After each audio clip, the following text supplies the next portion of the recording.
안녕하십니까. 맥체인 성경 읽기 창세기 45장, 마가복음 15장, 욥기 11장, 로마서 15장입니다. 첫 번째 창세기 45장, 요셉의 정체를 드러내며 가족을 화해로 이끌. 본문 이해에 도움이 되는 배경과 맥락을 소개합니다. 창세기 45장은 요셉이 자신의 정체를 형제들에게 드러내며 가족의 화해와 회복이 이루어지는 장면입니다. 요셉은 자신이 애굽의 총리임을 밝히며 하나님이 나를 당신들보다 먼저 보내사 생명을 보존하게 하셨다라고 말하며 형제들을 용서하고 하나님의 섭리를 고백합니다. 그는 아버지 야곱을 애굽으로 초청하며 온 가족을 구원으로 이끕니다. 이 장은 하나님의 섭리가 인간의 죄와 고난을 초월하여 그의 계획을 이루심을 보여줍니다.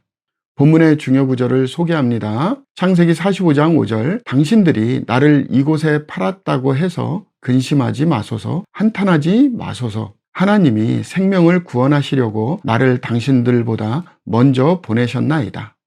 본문을 적용하는 데 도움이 되는 가이드라인입니다. 오늘날 우리는 삶에서 만나는 고난과 갈등 속에서도 하나님의 섭리를 신뢰해야 합니다. 인간의 실패와 연약함 속에서도 하나님은 선한 계획을 이루십니다. 용서와 화해를 통해 하나님의 뜻을 이루며 믿음으로 하나님의 인도하심을 따르는 삶을 살아야 합니다.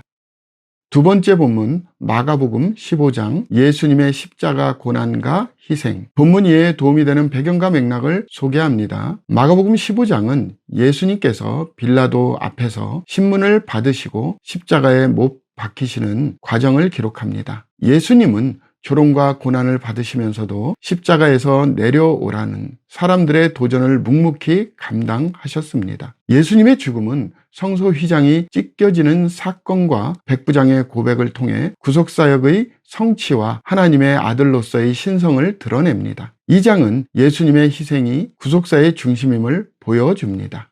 본문의 중요 구절을 소개합니다. 마가복음 15장 39절, 예수를 향하여 섰던 백부장이 그렇게 숨지심을 보고 이르되 이 사람은 진실로 하나님의 아들이었도다 하더라.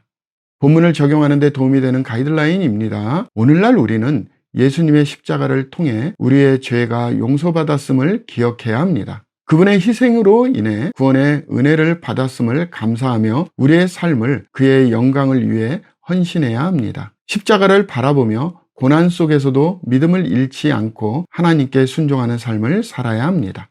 세 번째, 욥기 11장, 소발의 책망과 하나님의 신비에 대한 오해. 본문 이해에 도움이 되는 배경과 맥락을 소개합니다. 욥기 11장은 소발이 욥에게 회개를 촉구하며 하나님의 지혜와 주권을 강조하는 내용을 담고 있습니다. 소발은 욥의 고난을 그의 죄 때문으로 단정하며 내 손에 죄악이 있거든 멀리 버리라, 불의가 내 장막에 있지 못하게 하라고 말합니다. 그러나 소발은 하나님의 주권과 지혜를 오해한 채 욥의 상황을 인간적 관점에서 판단합니다. 이 장은 고난 속에서 하나님의 뜻을 헤아리기 어려움을 보여줍니다.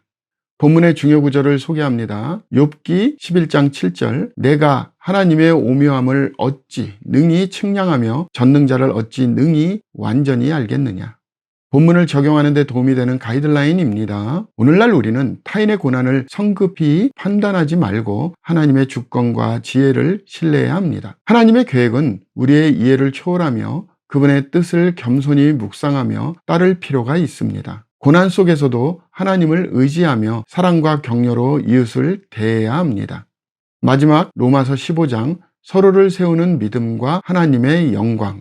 본문 이해에 도움이 되는 배경과 맥락을 소개합니다. 로마서 15장은 강한 자와 약한 자가 서로를 배려하며 화합을 통해 하나님의 영광을 드러내야 한다는 바울의 권면을 담고 있습니다. 바울은 그리스도께서도 자기를 기쁘게 하지 아니하셨다고 말하며 예수님을 본받아 서로를 섬기고 세워야 함을 가르칩니다. 또한 바울은 이방인의 사도로서의 사명을 강조하며 모든 민족이 하나님을 찬양하는 예언의 성취를 선포합니다. 이 장은 성도의 연합과 복음 전파의 중요성을 강조합니다. 본문의 중요 구절을 소개합니다. 로마서 15장 13절, 소망의 하나님이 모든 기쁨과 평강을 믿음 안에서 너에게 충만하게 하사 성령의 능력으로 소망이 넘치게 하시기를 원하노라. 본문을 적용하는 데 도움이 되는 가이드라인입니다. 오늘날 우리는 서로를 배려하며 믿음 안에서 연합을 이루어야 합니다. 우리의 삶을 통해 하나님의 사랑과 평강을 드러내며 교회를 세우는 데 헌신해야 합니다. 하나님께서 주시는 소망으로 세상을 향해 복음을 전하며 그의 영광을 나타내야 합니다. 감사합니다.